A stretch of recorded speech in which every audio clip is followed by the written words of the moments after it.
మీరు తప్పకుండా కొన్ని దర్శనాలు, దేవుడి దర్శనాలు, తీర్థయాత్రలు కొన్ని తిరిగి రావాల్సినవి కూడా దగ్గరలోనే కనబడుతున్నాయి.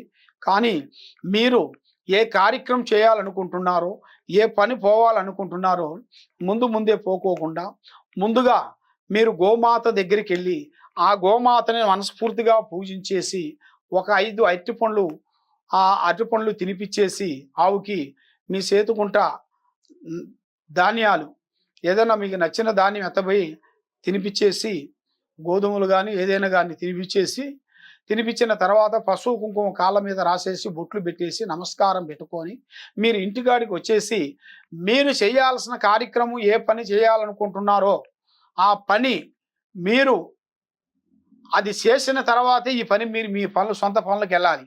అది చేయకోకుండా మీరు పోతే మీకన్నీ బ్రేకులవుతాయి, సికాకులవుతాయి, ఇబ్బందులవుతాయి.